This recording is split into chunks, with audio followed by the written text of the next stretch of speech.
दोस्तों आज मैं आपको एक कॉन्सेप्ट समझाने वाला हूँ। ये कॉन्सेप्ट ना हर उस इंसान के लिए ज़रूरी है जो कि शेयर मार्केट या फिर फॉरेक्स मार्केट में वर्क करना चाहता है और अपने फ्यूचर को यहाँ पर देख रहा है। क्यों? क्योंकि ये चीज़ कभी बंद नहीं होने वाली। आइए समझाता हूँ क्या कॉन्सेप्ट है।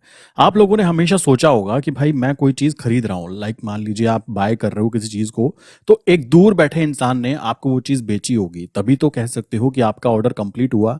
नॉर्मली प्रोसेस क्या होता है? प्रोसेस ये होता है कि बीच में एक्सचेंज होता है। एक्सचेंज कोई भी हो सकता है, इंटरनेशनल एक्सचेंज हो सकता है या फिर अगर आप इंडिया में रहते हुए कर रहे हो तो आपका लाइक एनएससी बीएससी ये चीज हो सकती है।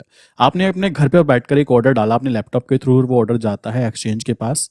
इसी तरीके से किसी दूसरी जगह पर बैठे इंसान ने कह सकते हो एक ऑर्डर डाला सेल करने का, तो दोनों के ऑर्डर जब लगे कि भाई एक इंसान खरीदना चाहता है एक इंसान बेचना चाहता है, तब एक्सचेंज के थ्रू उस ऑर्डर को एग्जीक्यूट कर दिया गया और भाई इस इंसान ने वो शेयर खरीद लिए, यहां से पैसा निकला उस इंसान की जेब में चले गए जिसने उसको बेचा। कॉमन सा कॉन्सेप्ट है। और ऐसे ही यहां से शेयर जो इस इंसान के पास था उसने अपने शेयर को बेचा, बेचने के बाद उसके पास चला गया जिसने उसको खरीदा। ये नॉर्मल सा कॉन्सेप्ट होता है। बट एक बात ध्यान रखना, आपको जितना सिंपल ये दिख रहा है ना इतना सिंपल नहीं होता। बहुत सारे लोगों के माइंड में कंफ्यूजन होता होगा कि भाई हम किसी स्टॉक में काम करते हैं तो मैंने अपने घर पे बैठ के ट्रेड डाली, तो वो दूसरा इंसान है कौन? कौन कौन से इंसान है जो मार्केट के अंदर पार्टिसिपेट करते हैं?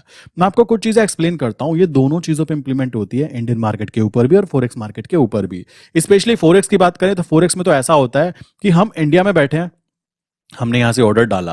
ऑर्डर डालने के बाद में हो सकता है वो इंसान जो दूसरा उस ऑर्डर को कह सकते हो, अगर मैंने यहाँ पे बाय का ऑर्डर डाला है तो भाई किसी इंसान ने उसको सेल भी तो करना है ना। तो वो हो सकता है ऐसी जगह से कर रहा हो जहां के बारे में मैं कभी जानता भी नहीं हूं। तो ये चीज कैसे पॉसिबल हो पाती है? कौन इंसान वहां पे पार्टिसिपेट हो सकते हैं जो कि आपके ऑर्डर को एग्जीक्यूट करवा देते हैं? ध्यान से समझना। सबसे पहली बात आ जाती है यहाँ पे कौन कौन से इन्वॉल्वमेंट रखे जाते हैं। सबसे पहले बात आती है सेंट्रल बैंक्स। आप कहोगे सेंट्रल बैंक्स किस किस चीज के, कहाँ कहाँ के? भाई ऑल ओवर वर्ल्ड के। अगर हम फॉरेक्स मार्केट की बात करें तो ऑल ओवर वर्ल्ड में काम होता है। कैसे? 24 घंटे, पांचों दिन मार्केट चलती है। आप लोगों ने सुना होगा, बट एक्चुअल में ना ये झूठ है। ऐसा बिल्कुल भी नहीं है कि 24 घंटे पांचों दिन मार्केट चलती हो। ढंग से समझो कॉन्सेप्ट। मार्केट जो चलती है वो कॉन्सेप्ट में चलती है 8 घंटे, 8 घंटे और 8 घंटे के फेज के अंदर। अब होता क्या है, लाइक फर्स्ट फेज कंटिन्यू है तो ये दोनों कंटिन्यू नहीं है, ये बंद है। इसी तरीके से ये बंद है तो ये कंटिन्यू है और ये बंद है। इसी तरीके से ये भी बंद है और ये भी बंद है तो ये कंटिन्यू है। तो ये बोला जाता है कि मार्केट 24 घंटे चल रही है।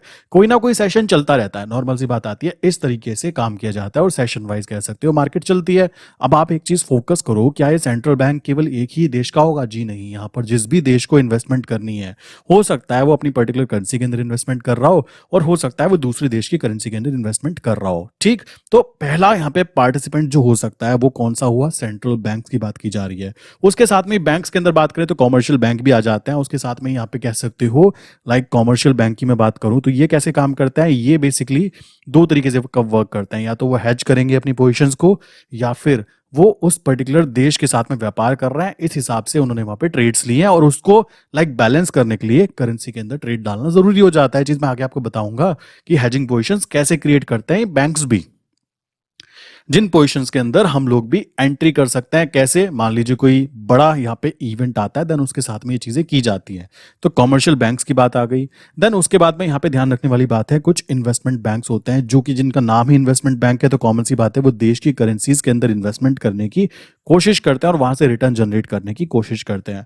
बिकॉज ये मार्केट ऐसी है जो कभी बंद नहीं होती। कॉमन सी बात है, हफ्ते के पांचों दिन चलती रहती है। तो बंद नहीं होने का मतलब है कि भाई सेशंस चलते रहते हैं। उन सेशंस के अंदर काम करना काफी ज्यादा ईजी हो जाता है इन बैंक्स के लिए, क्योंकि इनके पास पूरी टीम होती है। अब बात सुनो एक और जो सबसे इंपॉर्टेंट होती है। अगर मैं बात करूं इंडियन मार्केट की भी, तो इंडियन मार्केट में जो काम होता है ना, जैसे हम यूएसडी एनआर में काम करते हैं, आपने नोटिस किया होगा यूएसडी एनआर के अंदर आगे के 10 महीने या फिर 11 महीने या 12 महीने आगे के कॉन्ट्रैक्ट नोट्स अवेलेबल होते हैं। इसी तरीके से आपने नोटिस किया होगा जब हम जेपीवाई आईएनआर में काम करते हैं, तो जेपीवाई आईएनआर की बात करें तो यहाँ पे 3 से 4 महीने के कॉन्ट्रैक्ट नोट्स अवेलेबल होते हैं। रीजन बड़ा सिंपल सा है, ढंग से समझना।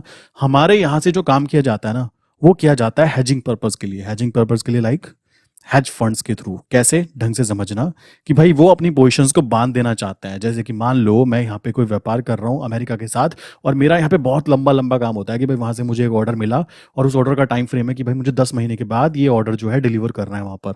तो इस कारण यूएसडी एनआर के अंदर इतने ज्यादा दूर वाले कॉन्ट्रैक्ट नोट्स के अंदर भी आपको यहाँ पे वॉल्यूम देखने के लिए मिल जाती है, जो कि जेपीवाई में नहीं मिल पाती। बिकॉज वहां से हमारा जो कह सकते हो इंपोर्ट एक्सपोर्ट इतना ज्यादा लंबे समय के लिए नहीं किया जाता।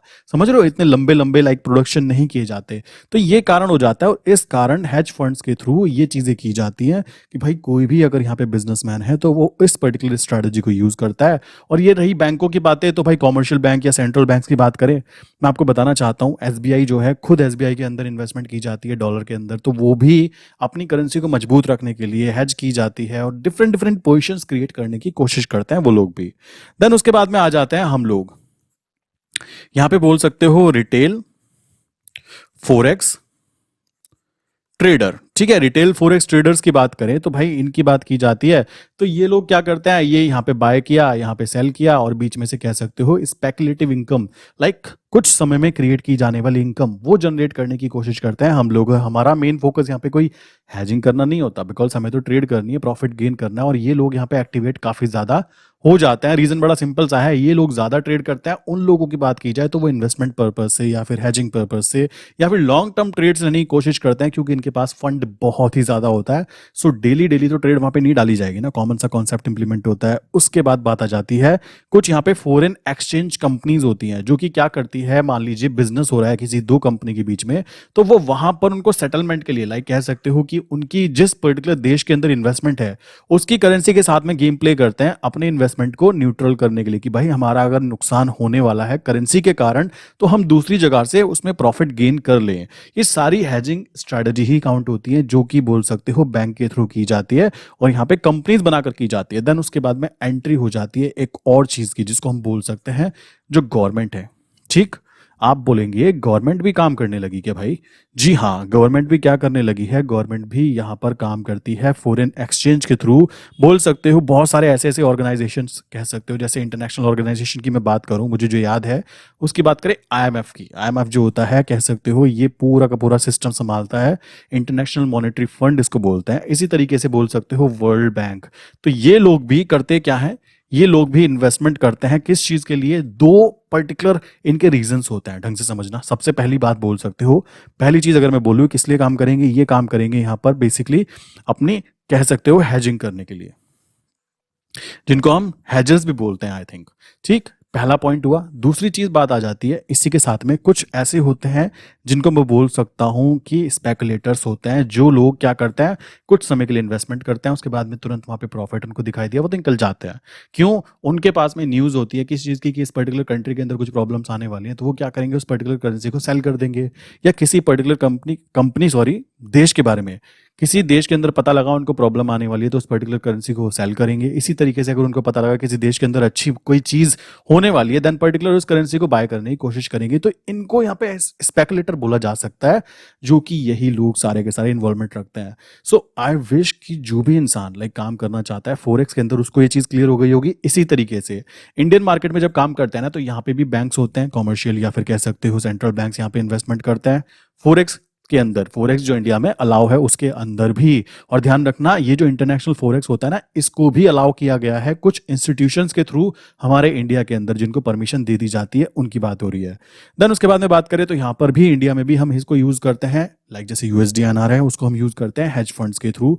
इसी तरीके से हम लोग, जैसे मैं और आप काम कर रहे हैं रिटेल ट्रेडर की बात करें, तो हम लोग भी इंडियन मार्केट में काम करते हैं। ऐसे ही यहाँ पर भी काफी सारे ऐसे ग्रुप्स हैं जो कि करेंसी के बारे में काम करते हैं, करेंसी के ऊपर काम करते हैं, बट ऐसे स्पेशल ग्रुप्स नहीं है इंडिया के अंदर की जो बोल सकते हो कि स्पेशली करेंसी, एक ही करेंसी में इन्वेस्टमेंट करने की कोशिश करते हो। यहाँ पर 3 से 4 चीजों की तरफ से काम किया जाता है। सेंट्रल बैंक्स वर्क करेगी, हेजिंग फंड्स यूज करेंगे इसको, प्लस यहाँ पर जो रिटेल ट्रेडर्स हैं वो लोग यहाँ पे ट्रेड करेंगे। अब बात आती है, अगर मैं बात करूं हमारी जो इंडियन स्टॉक मार्केट है उसमें एनएसई बीएसई के अंदर जैसे काम होता है, उसमें निफ्टी बैंक निफ्टी की बात की जाए तो वहां पर कौन आता है, वहां पर बात कर सकते हैं एफआईज हो सकते हैं, डीआईएस हो सकते हैं, ये बड़े प्लेयर्स हुए। थर्ड प्लेयर क्या हुआ, बैंक्स हुए। उससे अगले प्लेयर्स क्या हुए, हेज फंड्स या म्यूचुअल फंड्स हुए। उसी के साथ में फिर बाद में नंबर आता है आम जनता का। तो ये सारे के सारे जो लोग हैं ना, ये लोग मिलकर मार्केट बनाते हैं। और इंसान अगर ये सोच रहा है कि केवल और केवल मैं बैठा हूं और मेरे साथ में कोई दूसरा इंसान घर में बैठा होगा, ऐसा नहीं है मेरे भाई।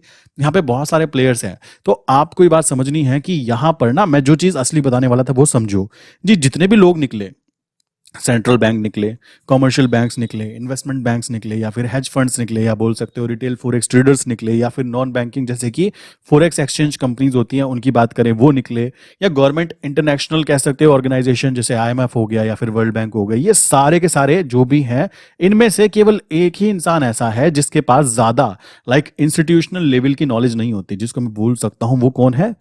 Retail trader. और ये चीज ना, ये रूल दोनों के ऊपर इंप्लीमेंट होता है। ये आप इंडियन मार्केट की भी बात कर लो तो भी आप देखोगे तो यही इंसान है जिसके पास में ज्यादा प्रॉपर नॉलेज नहीं होती है, टीम नहीं होती, ये अकेला ही वर्क करता है। इसी तरीके से फॉरेक्स मार्केट की बात करोगे, वहां पे भी केवल यही एक इंसान है जिसके पास ना तो कोई टीम होती, ना ही कोई ऐसे सोर्स ऑफ इनकम होते हैं कि जैसे इन लोगों के हैं डिफरेंट डिफरेंट, तो वहां से वो पैसा घुमा सकते हैं। तो सबसे नीचे वाले पायदान पे कौन इंसान खड़ा हुआ है? भाई ये इंसान खड़ा हुआ है। और अगर कोई इंसान सोच रहा है कि मैं ही सबसे ऊपर था, तो बता देना चाहता हूँ ये सारे लोग ऊपर ही हैं, क्योंकि इनके पास में हाई फंड होता है, विद स्ट्रैटेजीज वर्क करते हैं और फुल प्रूफ स्ट्रैटेजीज के साथ वर्क करते हैं कि कितना जाएगा कितना आएगा। सो अगर किसी इंसान के माइंड में ये कंफ्यूजन था ना कि मार्केट में केवल मैं ही काम कर रहा हूं और भाई अगर मेरे जैसे बंदे बंद हो गए काम करने तो क्या होगा, भाई ये लोग भी यहाँ पे काम कर रहे हैं। अगर आपने ऑर्डर डाला है, हो सकता है वो किसी कह सकते हो कॉमर्शियल बैंक के थ्रू आपके ऑर्डर को फुलफिल किया गया हो।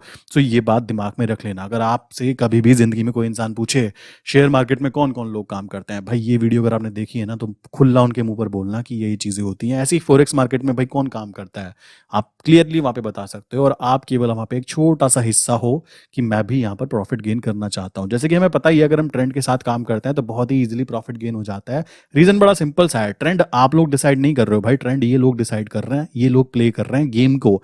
तो इनके साथ अगर आप चलोगे तो कॉमन सी बात है, मार्केट में यही तो रूल होता है कि आप सबके साथ चलोगे तो प्रॉफिट बनेगा। तो इस कारण प्रॉफिट गेन करने की प्रोबेबिलिटी बढ़ जाती है। और ये वीडियो बनाकर आपको ये बातें बताने का यही लॉजिक था कि आपकी ट्रेडिंग साइकोलॉजी के अंदर ये बात भी क्लियर हो जाए कि मैं अकेला नहीं हूं, बहुत सारे लोग हैं जो कि मुझसे बहुत ऊपर हैं, बहुत ज्यादा एजुकेटेड हैं और बहुत ज्यादा कह सकते हो सिस्टमेटिक वे के अंदर वर्क करते हैं। क्लियर? तो अगर हम उनको फॉलो करते हुए काम करेंगे देन हमारे भी प्रॉफिटेबल होने की बहुत ज्यादा प्रोबेबिलिटी बढ़ जाती है। और करोड़ 2-4 करोड़ कुछ भी नहीं होता इन लोगों के लिए, ये लोग हजार हजार करोड़ में गेम प्ले करते हैं। सबसे ज्यादा इंपॉर्टेंट बात ये आ जाती है कि हम यहाँ पे भी सबसे नीचे हैं, और अगर हम ये बात समझ जाते हैं कि हमारे ऊपर जितने लोग हैं उनके साथ में हमें कंटिन्यू चलना है, देन प्रॉफिटेबल रहने की प्रोबेबिलिटी बहुत ही हाई काउंट हो जाती है। सो आई विश कि सारा कॉन्सेप्ट समझ गए होंगे।